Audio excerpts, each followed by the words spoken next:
this advice of, taking more initiative to be noticed and having more control over one's destination isn't that different than what it was when I was leaving school, and probably wasn't that different from people that were my parents' age. And so the question is, why is it so hard to follow? And I think part of the reason that it's not easy to follow is it is the opposite skill of what you need to succeed in academics. Because most people, when they hit the age of 20-ish, the entire time that they've been on the planet, they've essentially spent time mastering school or trying to master or being asked to master academics. And academics doesn't really need nor necessarily reward hustle and initiative. In fact, academics tend to be much more around clear structure. Here's what it takes to achieve. This is what you need to do. My experience is that none of the leaders that I talked to actually rested on their academic qualifications, their mindset. The faster that they said, look, this isn't school anymore. It's a free-for-all. It's all about lack of structure, figuring out how to create waves where they don't exist, being noticed, knocking on doors, going into places that may be breaking some rules in order to essentially get a break. Then those people ended up doing much, much better than those that just kept waiting.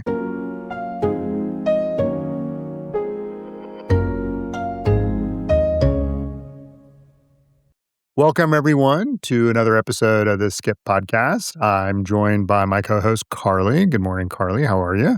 Good morning. I'm doing well. This is a fun topic because we didn't quite plan it this way, but both of us, as we were chatting about what would make good content for the summer, we both started to sort of organically have friends in our network come to us who are starting careers. Some of these folks are anywhere from late high school to college to early grads. Recent grads, I should say. And the job market's scary and tough. And I think there's just a ton of anxiety right now across a lot of folks that are starting out between AI and what does it mean to navigate tech early, the fact that there's a lot of people looking for jobs already, companies are shrinking and driving more efficiency. It's just hard to find your first gig. And so I thought that would be a good topic for us to hit on because both of us have had a lot of experience.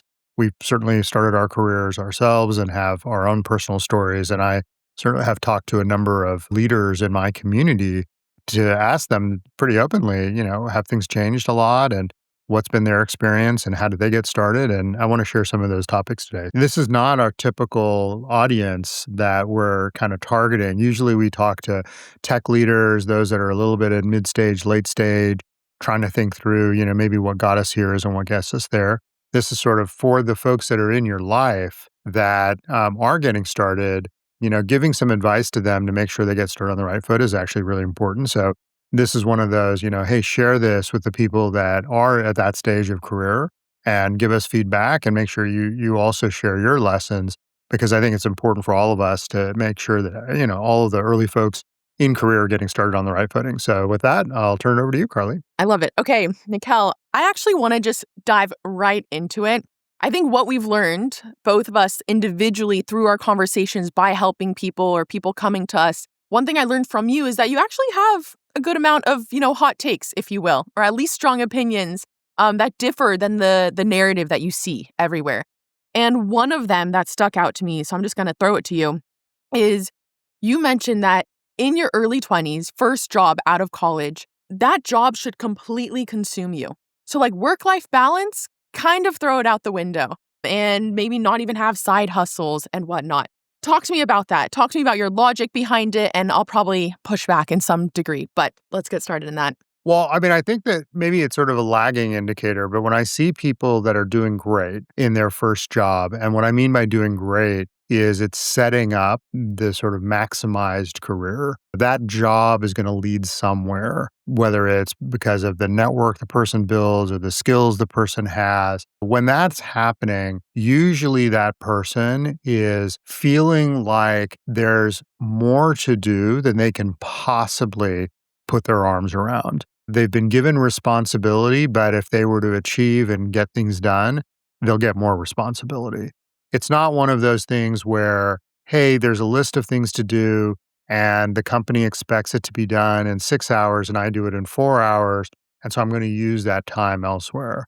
Now, the reason why that's important is that implies that the company sees you as someone to invest in, and that as you get more problems to solve, and as you solve those problems, and the more responsibility you get, the more you get noticed, the more you get trusted, and the more you advance. And so, what we're seeking in that first job is a job that is sort of infinitely makes you busy and it constantly keeps your attention. And if you can do that and you can burn super, super hot, you can rise quickly in that organization. But if you see a job which is essentially easy to do, it maintains balance, and you can syndicate your time, the fact is that you're just essentially diluting your efforts, right? You're going to put 60% in three things as opposed to 100% in one thing. And if that one thing is something that's marked and notable, it can really go forward. There's some exceptions to this, but I mean, that's the reason why I kind of make this strong point. So you're basically saying that, say, hypothetically, someone goes, works at a new job, a month probably in after the onboarding, they're right now like in that job and they've recognized that they could actually be quite efficient with their job and get it done in a couple hours. And now they have the time to go, pursue other passions, to vibe code, to hack away. But in your mind, they're in the wrong job. Yeah, it's a great clarification. So I think that my perfect answer would be I got asked to do something that the company thinks will be done in 40 hours. I get it done in, say, 20. What you want to be able to do is go back to the boss and say, I need another 20 hours worth of work. Imagine if you're that boss and you've got someone who's coming to you and says, look, I've delivered what you asked me to do in so much more time. In the era of efficiency, what else can you give me that will be meaningful? Now, if they say, we got nothing, we literally do not have anything for you, please just go home, or please just find ways to be productive, vibe code your way to another job. This is, I think, the heart of your point. But if instead you're like, well, I got it done in 20, but I'm sort of not really signaling that because I really want to do this other thing. Well, ultimately, one of those two things will be successful, but it'll only be half as successful as if you were fully involved. If you crush the job that you're being paid to do, the thing that shows up on your LinkedIn, the next job is going to say, wow, this person came in doing one thing, and man, within 2 years, they had gotten through so much change that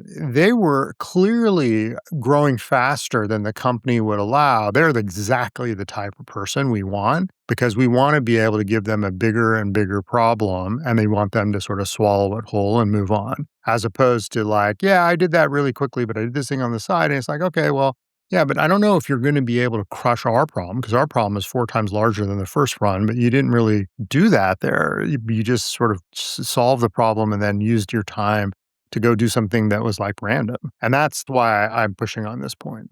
Okay, this is really interesting because I think what is important to note now is what are the key traits that early grads should look for in their first job. And the reason why I ask this is it's one thing to do your tasks in 20 hours instead of 40 hours, but it's very different if the tasks aren't fulfilling or at least you don't enjoy them. Like that passion may not be there.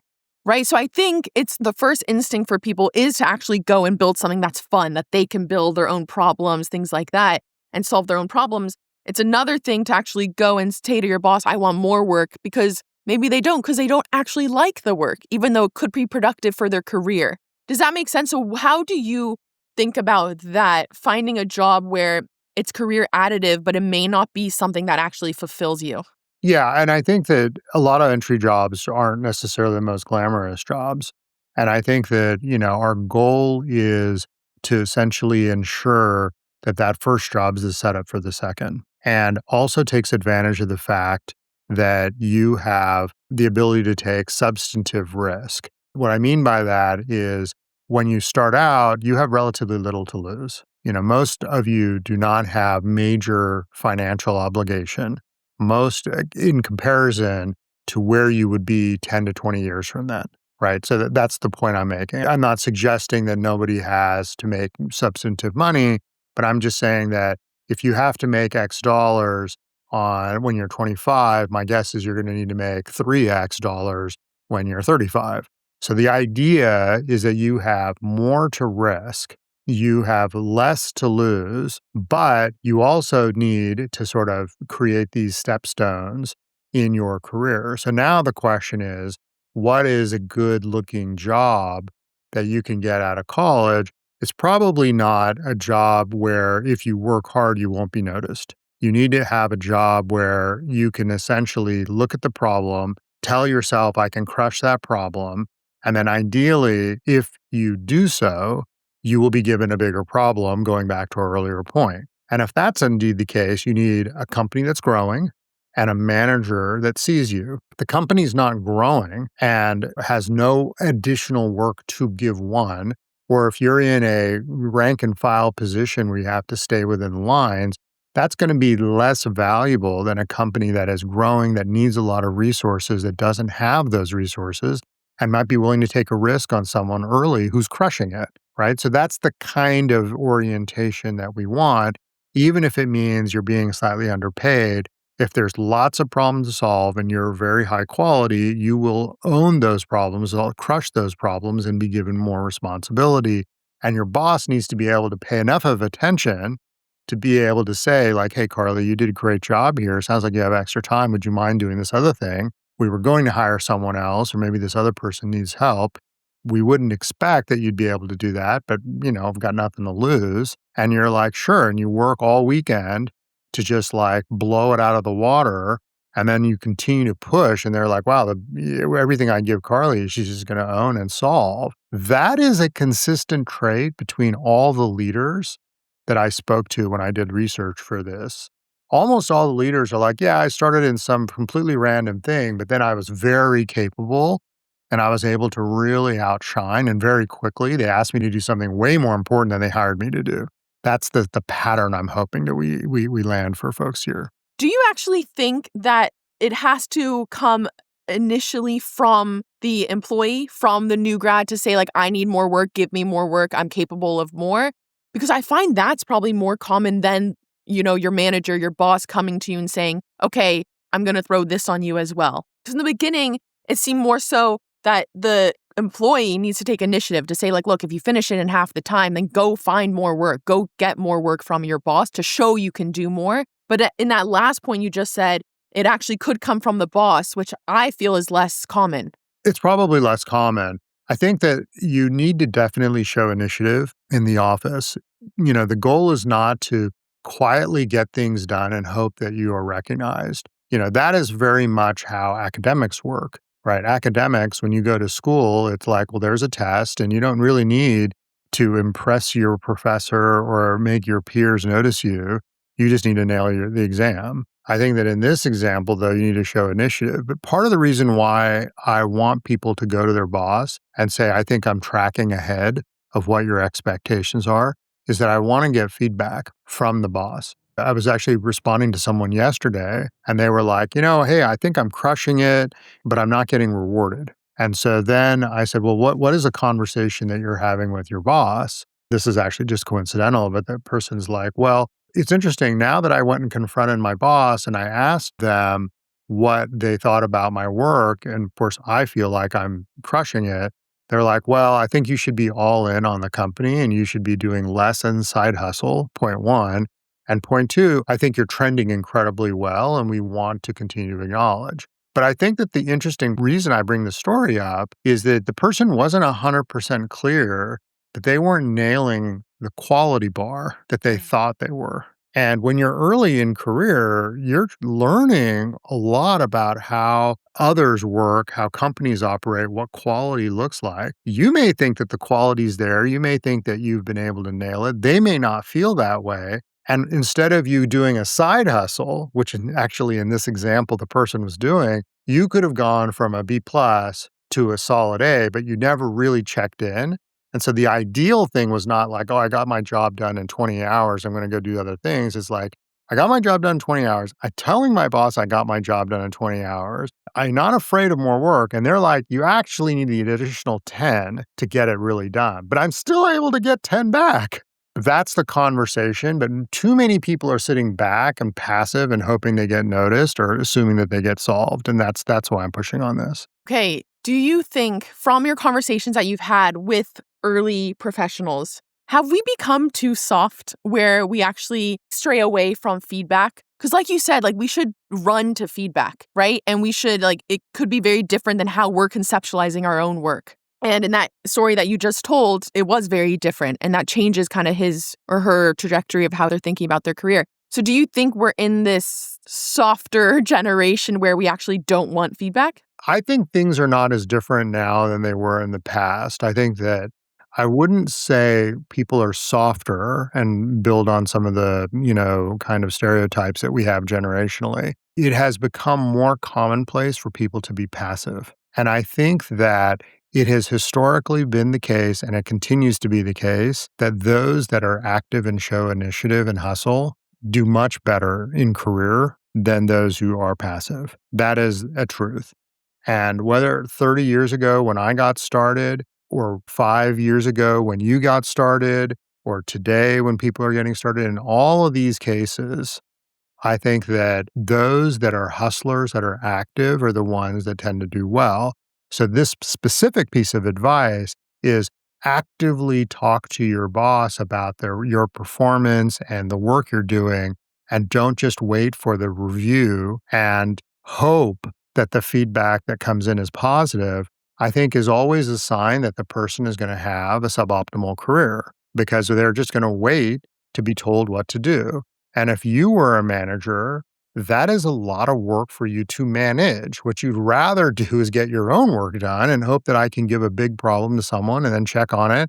And the person just comes and proactively tells me, hey, this is what's working, this is what doesn't, and this is what I need help with. So that's, I think, the challenge is that the more remote, the more that we have folks that are like, hey, I thought this was what I was supposed to do, has it become more standard as opposed to like, I've got to figure this out on my own. I think that's so spot on where it's very common to just maybe not mindlessly, but mindlessly like follow the track without taking initiative and guiding your own direction rather than being guided. I like that a lot.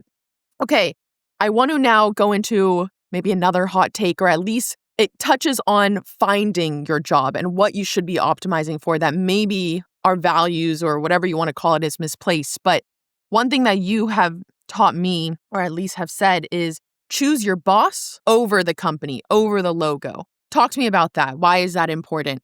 Yeah, I mean, I going back to sort of the how do we pick the right job for me, I think that there's all these sort of general narratives, which is like, well, I need to work for a brand and I need to be able to get my, comp. Comp is important and then perhaps balance. Everyone's fearful that a no-name company will shut down, what we'll have to show for it. Or, I won't have anything to I won't have bragging rights for this, big degree I spent all my time in, or I'm supposed to be able to make money and, I want to get the biggest number possible and all that. My sense is that you want to make sure that the first chapter in the book, and I use book because I think careers are measured like chapters. If you're going to work for 30, 40 years and your average tenure in any of these jobs is 3 or 4 years at most on average, you're going to take 10, 15 jobs. 10, 15 jobs, again, looks like chapters of a book. So the first job is really the setup for the second, third, fourth, right? And that's why I'm pushing on this point. And what you're really looking for is a job where you're noticed and there's enough challenge that'll continue to satiate you. And I think often that's not the highest paying job or the best brand name that you can go and work for. I think most people would be better off in a smaller stage where there's less infrastructure, less perhaps guidance, but more problems to solve than a structured environment. And ironically, right now in tech in particular, there's lots more small opportunities than there are large opportunities. And so when people come to me and say, look, I'm trying to apply for jobs and I haven't been able to see anything, I'm like, well, most of the interesting jobs, in my opinion, for those that have initiative and those that are a bit of a hustler are actually in the smaller settings where you can actually do one thing and then go prove yourself elsewhere. And I worry that that is a good boss, that is a good environment, but is a no name, potentially out of business in 12 months. And I'm like, that may not be the craziest thing for one's career. it can catapult you. And it was very consistent with folks that I talked to that when they took risks, often that paid off early in career far more than people expected. Okay, it's a bit of a hard piece of advice to actually put into action. And the reason why I say this is at these, high performing schools like Stanford, the Ivy Leagues, whatever you want to call it, there's so much noise of, this is the path you should take, whether it's banking, consulting. That is the most common. And you often feel like if you are not in that path, you're doing something wrong or you're not set up for success. And that's like a very tangible feeling that people go through as they approach senior year.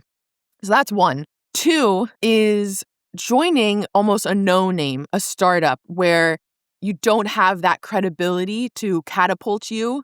In my mind, that's kind of how I'm interpreting it. What justifies that decision is if you do have so much conviction in your boss, you know them prior, or at least like there's something that gives you that conviction. But oftentimes you actually know really nothing about them other than the interview process. So how do you de-risk it of going to a startup that you may not know a lot about, but in your mind, it still can catapult you in your career? That's a good question. I mean, I think that maybe there's two things that I want to hit on. I mean, I'll answer your question first. I mean, I think Yeah. one is that I was going through an experience recently where I helped match someone to a starter job. And they ended up working in a startup, and it was a startup that they didn't know anything about. They didn't know much about the product. They had never met the company. It was a group that I happened to know, and they were looking for people that were early in career. And they put them through kind of a couple of weeks of interview process, and then eventually kind of got them through. At this stage, this person happened to have a technical background, and they're working as a software engineer. And though they didn't have any context, when I checked on them, that the person's like, "Yeah, I have like an infinite amount of work to do." That was essentially the comment. And he's like, "I'm constantly working on new stuff. I'm working with the latest and greatest. It's stuff that I would have never been exposed to at school, and it's been a good experience." Now, let's take the worst case scenario. Company doesn't get funding, person ends up getting, fired because they don't meet expectations. They don't really enjoy the work because the product doesn't really resonate with them. They have a lot to say about the N number of months, year, 2 year, whatever they worked in terms of what they achieved. So if the job is to set up next, that is a maximized opportunity from a storytelling point of view. They have so much to suggest. Here are all the tools. Here's all the things that I built. Here's all the things I did outside. I ended up interacting with potential customers, et cetera, et cetera. Now you take someone who's working in a more traditional job. Now, and someone who's working a more traditional job, the hope is they don't just get fired because they need to be, in year one, they're going to be very much an observer. Year two, they're going to be in the game, et cetera. So it's a long-term gig. Now, I am not suggesting, this being my second point, that everyone should look for and will strive in unstructured environments. But if the point here is what's the best way to get started in tech if you have fire in your belly, you really want to work hard, you really want to establish career, I would suggest that it is to sort of try your hand early in your career at unstructured environments because the boss that you might end up getting at the structured place may be on paper more experienced, but they're also probably pretty early in career because that's the first management job you get is managing people relatively junior. And it's a fix in the box kind of role, which then leads to the side hustle and the I don't know if this is going to go anywhere. And I'm just getting paid. This is a paycheck. And you and I have talked to a lot of people that find themselves in I got something, it's safe, it's secure, but I've got like all this other time and I have lots of anxiety that I'm not learning enough. I'm like, well, don't make that mistake. Go the exact opposite and take risk and bet on yourself is essentially the background. Okay, I love that. I think the biggest thing there is how we conceptualize risk. And it's funny, I actually have a story. Yesterday, I recorded an episode on She Leads with Michelle Zatlin. She's a co-founder of Cloudflare. So it's like a freaking $60 billion company. And I was talking about her journey. And one of the things she said that I think really relates here to early career is she asks herself, what's the worst case scenario? And she actually went quite detailed into it. She was like, well, maybe I don't find a job that can, sponsor my visa. Maybe I move back home with my boyfriend in Canada. Maybe we break up. So then I move back home with my parents in their basement. And she went very methodically of what is the worst case? And even with that, she'd be okay. right? So like take that risk. I think that's a really key point here of what you're talking about, because the value you get, the learnings you get could be so, so incredible and important in your career. And so maybe we need to like restructure, reframe our brain of how we think about risk. What are your thoughts on that? Yeah, I love the fact that you're asking about risk because I do think that it's at the heart of a lot of the decisioning. And I think that if maybe one thing we would get out of this episode is that every graduate understands what risk means to them and then test that against what risk might mean to them in 5 years, which is very different than how most people think about risk. So, my kind of belief is that a lot of people are too conservative when they start their careers. They are too conservative because the people that they've been surrounded with, there's a bit of a herd mentality. Oh, the market's really tough. So you're going to really struggle. And so then that sort of immediately puts you on the defensive. Or work is kind of work. So if you don't enjoy work, you should just suck it up. Or your goal is to get a company that can keep you employed for 10 to 20 years because job searching is really rough. Or they use the risk model of, say, their parents. Let's say it was an immigrant family. They took risks to come and then they were conservative because they wanted to make their kids, put them in a better place. My perspective is whatever risk situation you might have, it's probably not going to be less risky in the future. And you might think that it will. Oh, well, once I get a little bit of money, et cetera, I can take more risk. I'm like, no, because as you get older, you get more obligations. You end up putting down roots. And so you're less likely to move. You end up being in a relationship potentially. And that relationship means that you are less flexible in perhaps taking no income or, taking a job that requires a ton of travel or not being present. You might have obligations with family. You might have obligations with friends. You might have health challenges. You might have a million things that exist in your life, mortgages, you name it, which make it much, much harder for you to take greater risk. So I would argue that for the vast majority of people, the most risk they can take is in their earlier jobs than in their later jobs. And one of the biggest things is that as you become successful, and I spend a lot of time with leaders, it's very unlikely that people will take really substantive risk because it's almost unnecessary. So, let me get this straight. I'm mid career, someone's offering me $1 million a year to work for their company. You know what I'm going to do? I'm going to not take the $1 million, even though I have this crazy mortgage and I have kids on the way. I'm going to go do some really crazy thing working for some person that I've never heard of for the next 3 years, and I'm not sure it's going to pay out. Nobody does that. But what people do at the beginning of their career is, yeah, I'll do that because the alternative is working in some structured large company doing some small piece of work, and it's not as enjoyable. So part of my note is because there's so much in tech going on in early stage, I think you have to really ask yourself, why wouldn't you join something early, learn a ton? That is a risk. It may mean you're in market a year later, but the stories you have are going to be so much more substantive and it will out compare so well with someone who's in a structured environment who may be able to have extra time to do other things, but that extra time isn't necessarily as effective doing the side hustle as you are doing by basically being all in 24/7 with a bunch of peers who are all in similar boats. I think one thing that you've actually mentioned a couple times is stories. I think people underestimate the power of stories. And so what I mean by that is I actually have a friend who just left her startup that she was working at, and the startup didn't do well, failed, if you will.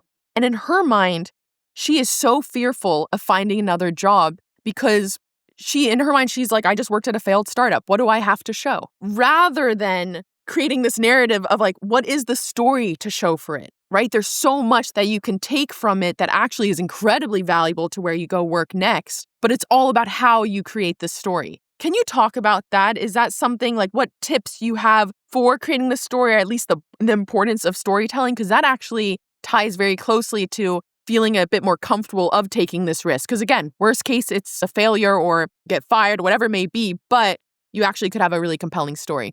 Yeah, I mean, I think that some of it depends on what does it mean to be employable or why would people hire you? And it goes directly to the stories that you tell. Ask yourself a very simple question is well, if I was in the position to hire someone, who would I be looking for? And we've kind of approached some of this. We want someone who can take the task and crush it. We obviously want someone who doesn't need a lot of supervision. We need someone who's a strong communicator and who's able to, with a, text message or a Slack message, solve something. We don't want someone who needs 7 times of explanation and pure documentation. So low communication, high trust in getting something done, ability to do it efficiently and deliver, right? So that's kind of the core pieces. Now, if that is the pattern, your friend who's been in a startup probably has ample evidence of examples of where they were able to explain how I had little guidance. I tried something. Here's what I attempted. Here's the opinion that I had. Here's what worked. Here's what didn't. And so when you're early in career, it's not going to be, have you done this for 5 years? It's going to be, do you have the ability to learn something quickly and master it? Right. So that's the distinction that we're pushing on. And I think that, that initiative, that hustle, that ability to take less information and be able to solve it is a critical factor that is often present in early stage, unstructured environments.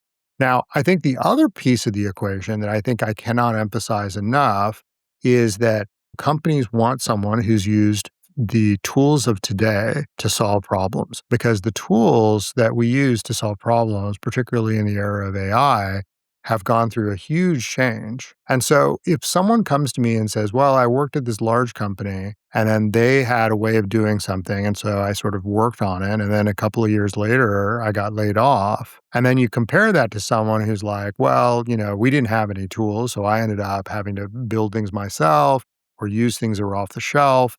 And here's all this latest. And then I improved it over time because the technology and the tools are getting better. You're going to be like, well, that person is a lot more modern. And so what we're looking for is a modern person who's a hustler, who has the ability to take on large problems with little guidance, right? That's kind of the goal. And that's going to be very present with people like your friend, even though the outcome wasn't as successful on paper. I want to shift now towards, and this could actually be applied to maybe anyone in their early career, 5 to 10 years out of college even, finding a job. Right now, probably the most common approach is a spray and pray model, right? Where, you see all these LinkedIn job postings, you kind of enter into a black hole and hope for the best. Why is that the wrong approach, or what are your thoughts and advice for people who are looking for a job? Yeah, I mean, this was something that the group, when I brought this to their attention, that a lot of the graduates see this as a numbers game. And I think that the numbers game mentality is warranted because the job market is tough. There's a lot of jobs that might be out there, but then there's far more candidates. It's a numbers game of, did you apply to 100 or did you apply to 200? My observation is that, LinkedIn is a channel, or just general kind of email or applying online is essentially a dying kind of breed. I think that if you put your job up as an employer on LinkedIn, you just get a lot of spam and a lot of noise for the reasons that we just mentioned. A lot of people are struggling to find gigs, so they just blast it out and hope they win the lottery. And I think that that model was very much called into question from folks that I spoke to. And, I had a couple of founders that I was chatting with. And they made this point. They're like, look, we get a lot of resumes of people that are hoping that their academic qualifications are going to push them through. Hey, I got this grade point average, or I worked on this class project, and this is how I'm going to present. And they're like, that might or might not be the case, that they'll be successful, but it's very hard to tell. And then what will happen is 1 out of every 10, maybe 1 out of every 20, just to be even generous, will actually show the initiative of like building something for us or presenting a plan of how we might solve a problem that may be either on our roadmap or heading our direction. And it just makes the person noticed.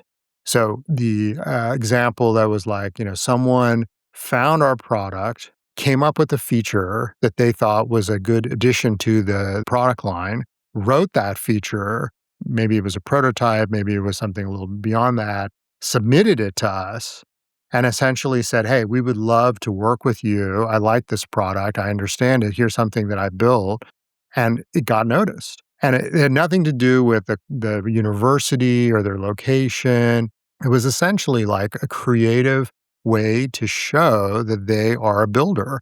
And that's what they want to be able to do for the company. So that person got an interview and they immediately were noticed. The problem with that, and I think goes back to your question, is if you are going to then identify 100 companies that you want to go and work for or that are hiring and just blast it, there's no way you can personalize your approach and build something and research the product and really get into it. But if you did it for 10, you have a real chance. So if you're going to spend 50 hours and you spend 5 hours times 10 companies versus if you spend, fraction of that time for 100, I think what you'll end up with is a far better outcome.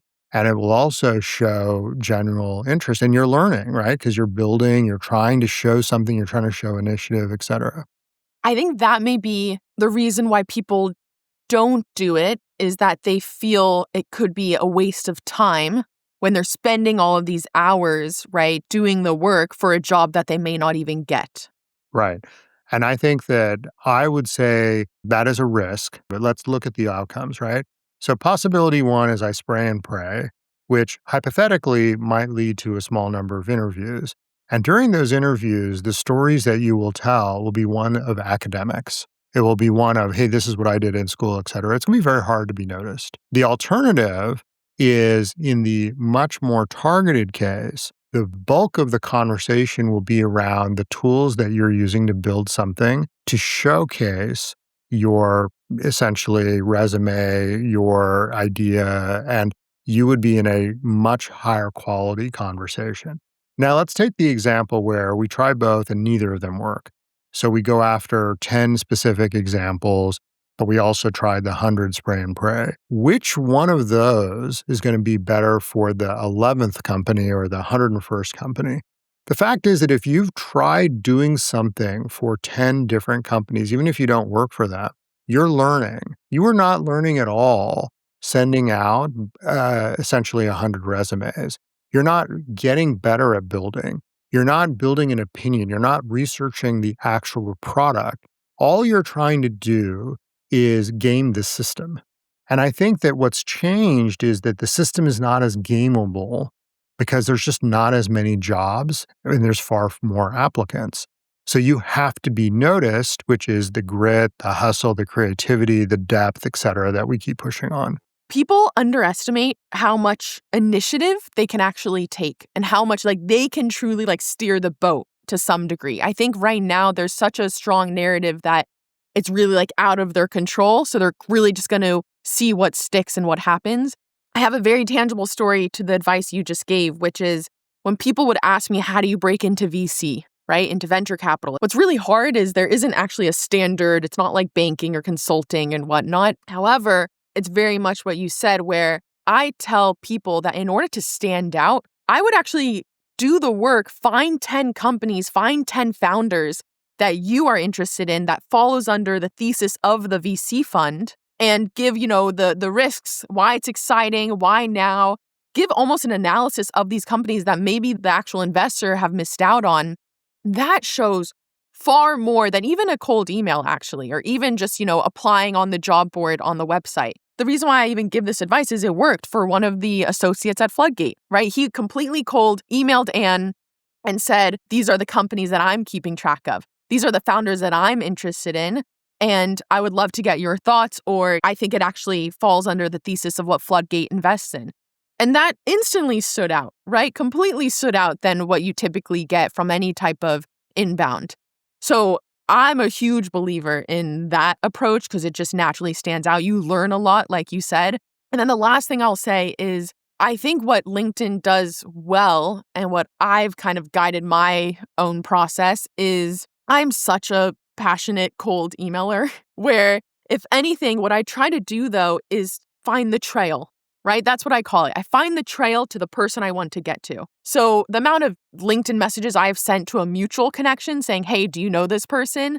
I know LinkedIn mutuals could not mean much. So totally okay if not. But if you do, let me know and I can get an intro. So in my mind, I'm just how do I get in front of the person I want to talk to? And then it kind of opens up.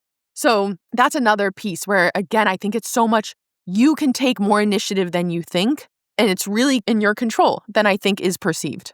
I love this point, and I think your last sentence is right. It's that there's really nothing standing in your way from taking initiative. I've been asking myself this advice of, taking more initiative to be noticed and having more control over one's destination. Isn't that different than what it was when I was leaving school and probably wasn't that different from people that were my parents' age? And so the question is, why is it so hard to follow? And I think part of the reason that it's not easy to follow is it is the opposite skill of what you need to succeed in academics. Because most people, when they hit the age of 20 ish, whether that's 22 or 25 or 19 or whatever they may be, the entire time that they've been on the planet, they've essentially spent time mastering school or trying to master or being asked to master academics.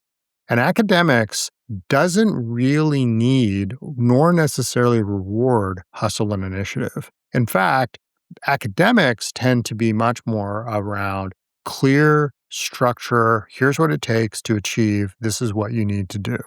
Now, when you start doing things like PhD theses and others, maybe you end up in a situation where you have to show a little bit less structure and have more creation.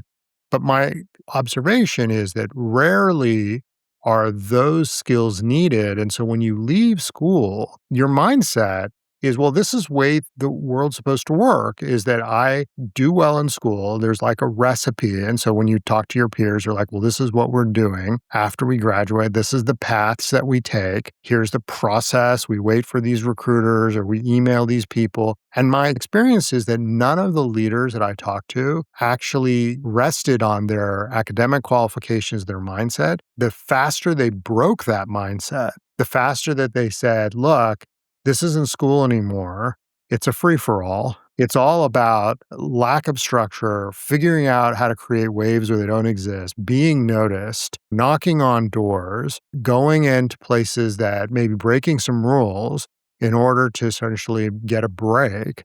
Then those people ended up doing much, much better than those that just kept waiting for like, well, what's the answer that I need to have? Because that's how I've been trained up until now. Just to add on to that, I do think that mindset carries with you even after you've done a few jobs, right? So, like, even 2 jobs out of college, where supposedly you now have this professional experience to lean on, there's still that blocker from taking that initiative of, reaching out to people or doing the work. So I think like the greater lesson here as well is still back to what you said of like focus on those few companies, do the work. Worst case, you just learn a lot and it'll be more successful for the 11th company rather than still entering this black box of applying online with one click. So I think like there's the mentality shift that I agree with you applies from an academic to professional setting that is really hard, but I think it's still totally there even a couple years out of college.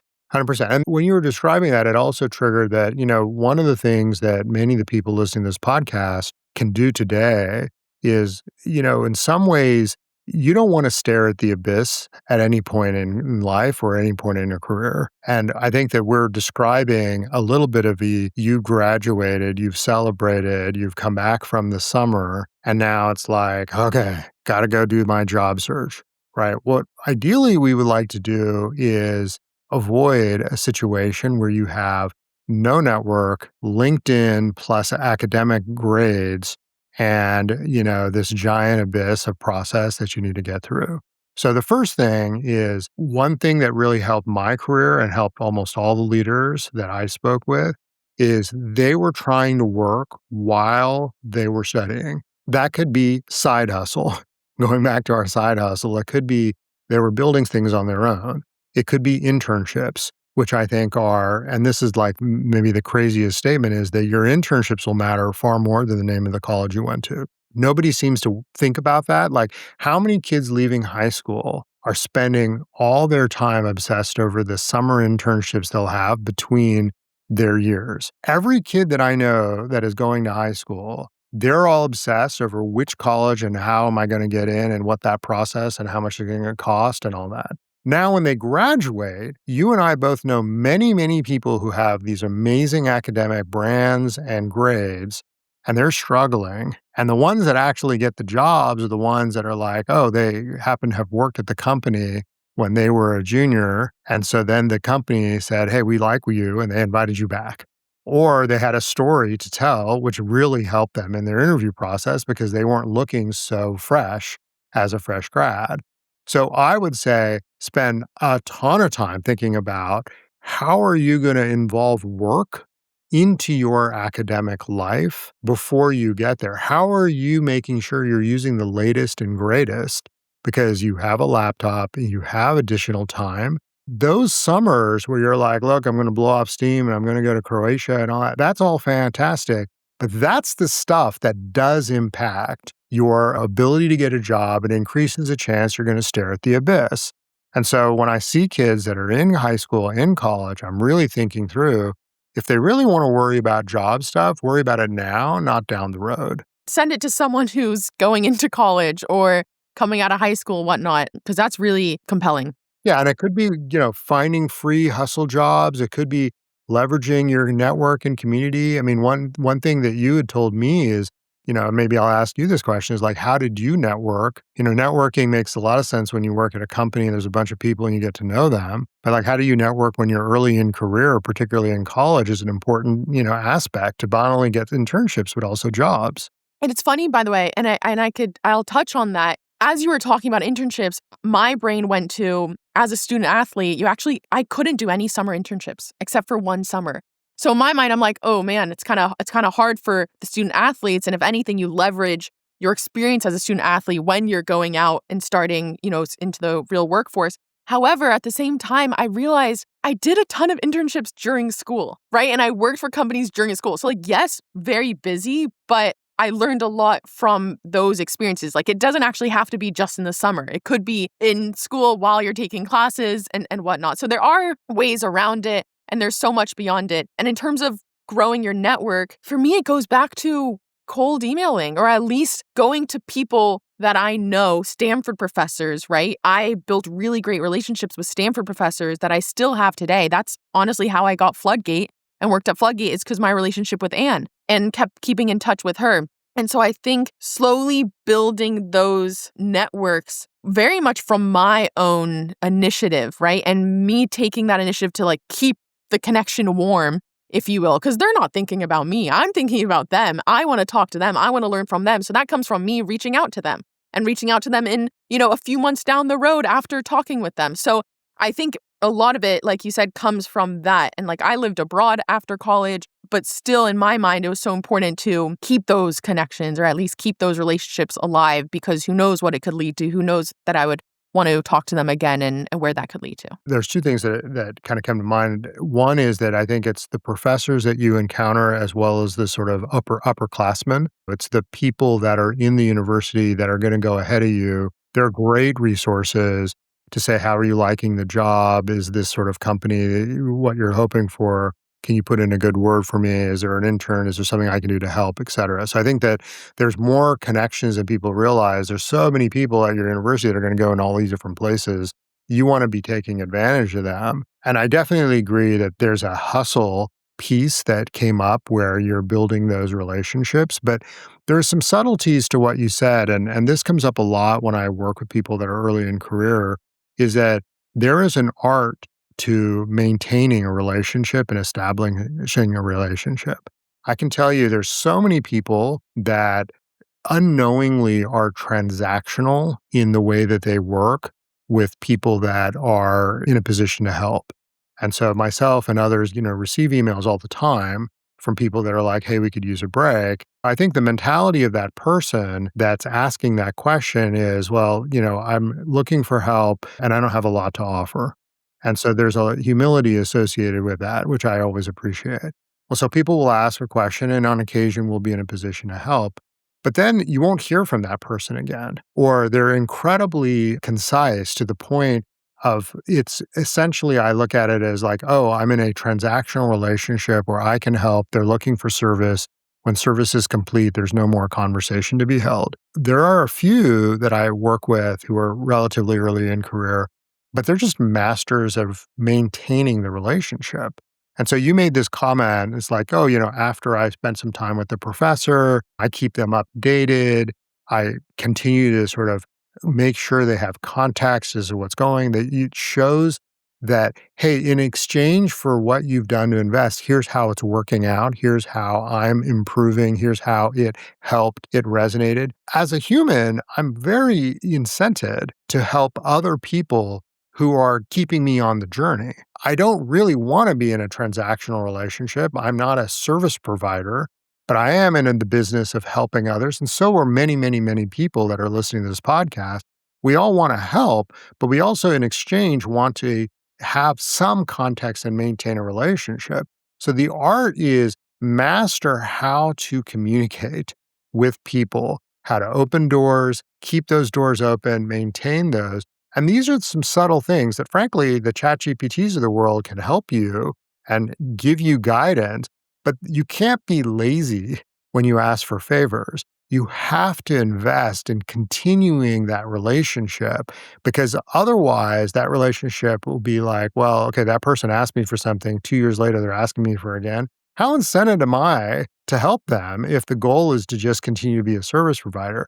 This art of relationship building is huge for this generation and for prior generations. I totally agree. And I think, and maybe this is like getting too off on a tangent about just like relationship building and keeping these relationships. Although I think it actually does quite connect to finding a job, what we've been talking about. The one thing I will say is as an early grad or early in your career, I think it's very hard to see how do you not make it transactional, right? And what value you add. What I've learned and what I've absolutely like implemented is I've tried to see, okay, what elements can I help this person who either came on my podcast or, career, who've given me advice about career stuff and whatnot. And what is very valuable that I try to open up is how I can help their kids, right? And, like their kids are trying to go to college or playing a sport. And so I touch on that because at the end of the day, it just comes down to human, right? And like for them, all they care about is their kids and their kids' success and making sure that they're on the right path. And so I'm able to just be a voice or a sounding board or something to add them. And in my mind, I'm like, okay, that's my angle right now. Because at the end of the day, I'm early in my career. It's hard to actually to add value to someone who's been through so much, who's experienced so much. They don't really need help probably to, grow their network, if you will. But where they probably don't have as much resources or at least authentic resources, firsthand resources, is to help with their kids. So that's just a very side note, but I find for those early in their career, it actually could be quite additive. I mean, I think that's quite generous. I think for me, my ideal and where I think through the examples of people that I still maintain relationships with is not because they're able to help me in any tangible way. I think that what they're do is, you started out with, they give me a lot of context as to why they're asking. It's not like, do you know someone who will hire me? That's not a great entry. It's more like, here's my story. Here's kind of what I'm thinking. Could love to see if you could both help coach, guide, as well as what are the opportunities. Okay, that's like the starting point, as you noted already. But then the second thing is, if you end up having a conversation, one thing that people rarely do is they end up saying, here's what's resonated by the conversation. Here's what I took away from. That actually shows the person is listening, because your fear is that they're just like, yeah, they're just looking for someone to just get them a job. And they're in this sort of transactional mode. Then the third thing is that maybe 6 weeks later, 4 weeks later, or 3 months later, they give you an update. Hey, here's how things are going.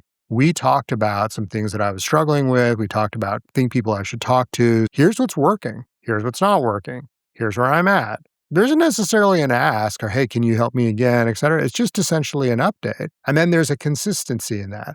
That person almost always is worth investment because, they're essentially like, hey, I want to give you the contacts. These contacts could be just an email or a quick note. It doesn't take more than a few seconds to read, but I feel like I'm in the game with that individual and I'm incented to see them succeed because I have the context, and I definitely don't feel transactional in this case. Okay. I like that. So it's almost like not only did you give me this advice, but here I am implementing it. Here I am using it. Here is how I got value from it. So you actually helped me tremendously. Well, and it's funny because when I started this journey of helping people that are early in career, I think you and I talked and I made this note to you that I didn't think I had much to add because like most of my time is not spent with people that are early. And what was interesting is when I spoke to a few folks, they did exactly what I just suggested. They said, "Hey, here's the things that really impacted me." And I was like, "Really? I didn't think that that was actually that novel." But I kept hearing it and I was like, "Oh, okay, I guess it's not so obvious. Maybe I will provide more context." So it's sort of do more of this for the next person is actually quite helpful because you're also flying blind a little bit if you're at your age and you're trying to give advice. You want to know what resonates because you can do more of that and less of what doesn't. So that's why that feedback is actually the gift in some ways. Okay, so we've covered choosing the right job, we've covered finding a job.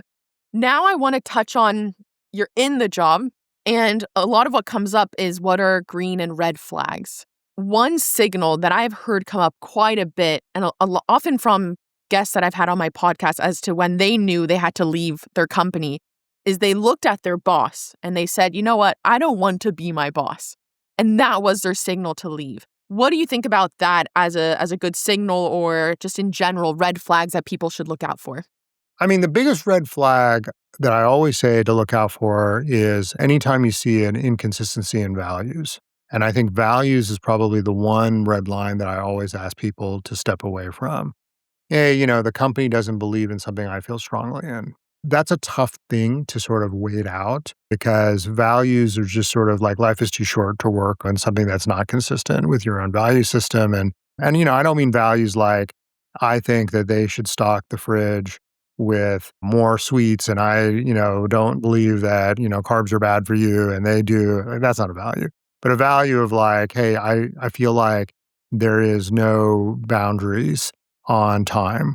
And I feel like, I should be able to at least protect my time if I need to, even if I'm willing to work hard. And that's just like not a value that they have. Okay, well, that's your value and that's like an issue. Maybe that's a concern. So there's like values that I'm like pretty much redline. I guess I'm not as worried about, I don't think I've ever wanted to be my boss. And in fact, the more senior you get, the more likely it is that your boss is essentially spiked in some way, but they're not necessarily your future self.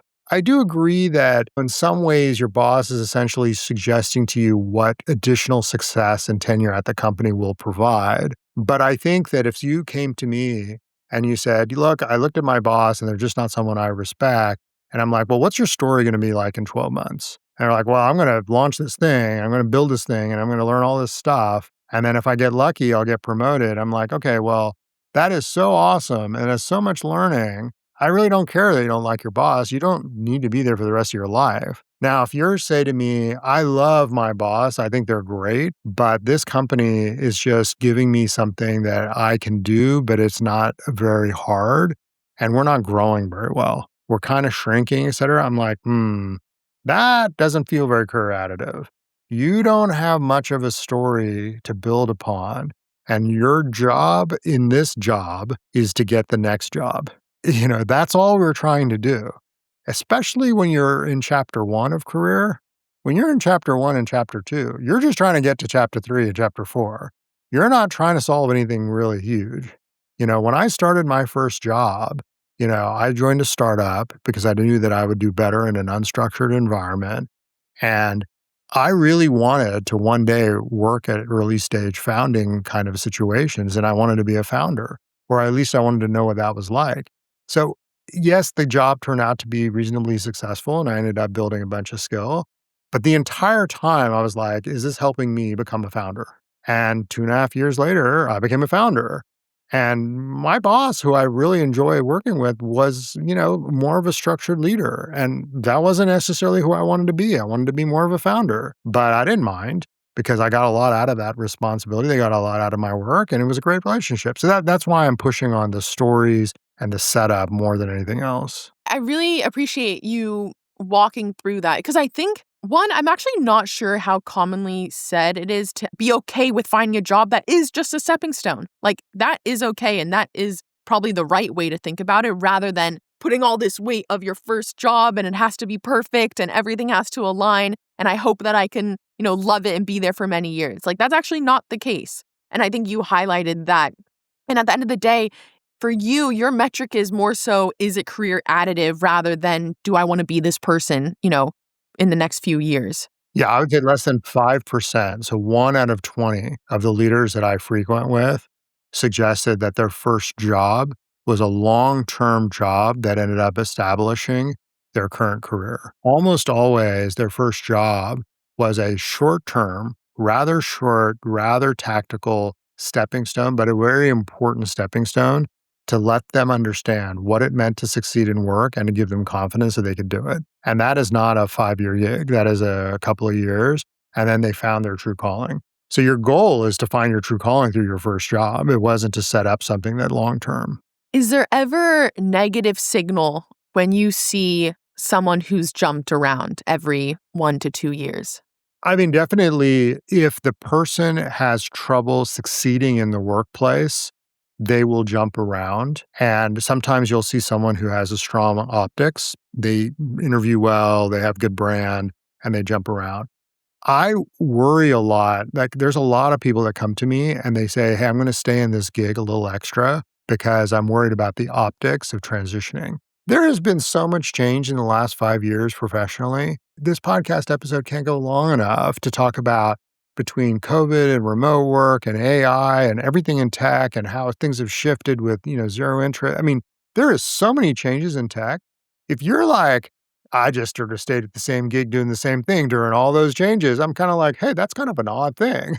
Like, it's weird not to be moving around a fair amount. In my opinion, yes, there are people that will interview and say, I won't hire them because they can't seem to stay in one place. But I think that if you double click, really the thing is, I don't feel that they've been able to have a substantive impact in such a short period of time. And so if they did 3 jobs in 5 years, what have they really done that is worth us really hanging our hat on their candidacy? That is a fair question. But if you instead say, I was there, company was doing this well, I was growing way faster, I did X, it became clear that Y was not going to be bigger than X, so I made a move. That seems very thoughtful. And frankly, the kind of person I would want to hire is not, I'm just going to hang out here and work at half speed just because there's not enough challenge. So if you're outperforming the challenge, or if it's clear that this is not the right environment for you, that shows judgment. Usually that does not lead itself to 5 jobs in 8 years. Usually your luck is not going to be so negative. But when the industry changes and you're growing quickly and you find yourself in poor situations, totally normal to be moving to the right places and get to the right career additive roles. What is important there that's wedged into what you just said is going back to the storytelling piece, right? It's how you are conveying it, what that story leads to. And that's what's important probably than what you just see on a LinkedIn. That's it. Like, if you just pick one thing, which is, am I having a story that sets me up for the future in my current gig? Or is this potential job? Like, sometimes people ask me, like, I got to choose between A and B. I'm like, well, tell me the story you'll say in 1 to 2 years after you choose A versus after you choose B. And it's very telling. Sometimes they'll be like, oh, this at B, I'll have a huge story to tell. Whether it succeeds or not, I don't know. And in A, it's the tried truth path. I'm like, look, storytelling is everything. Because if your goal is to just get the next job when you start out of college, not the job, you just have a very different attitude as to what you value and what you're trying to push for. Nikhil, we covered a lot. Are there any elements or stories that you want to share that you think we didn't touch on? No, I mean, we covered a lot. I really love this point that grit and hustle are not necessarily valued in academics, but are essential now. That maybe the overarching thing is things are not as different as they may seem. Do not blame the environment. The environment is tricky, generally speaking. It's always hard to get those first jobs. So don't be a victim. Don't think the environment is out to get you. As you shared, you can show initiative today. You can show initiative by focusing. You can show initiative by creating energy, networking, actually proving out some examples, building things, particularly in tech, to be distinguished.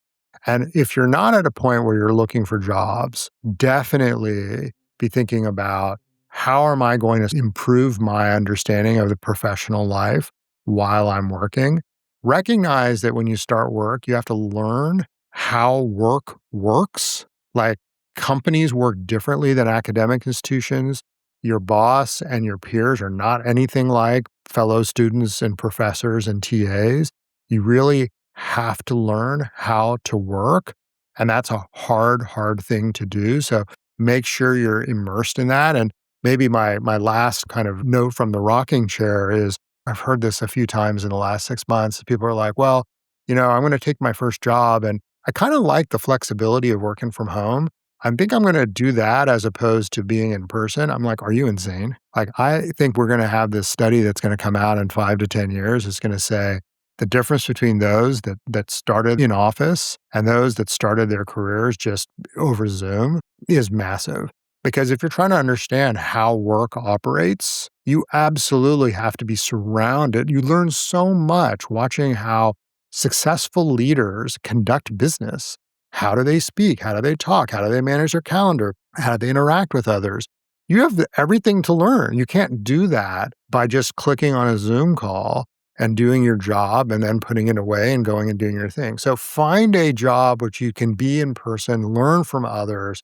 These are like very kind of basic things that we took for granted when we started because there wasn't an alternative, but way unstructured opportunities and definitely show the initiative.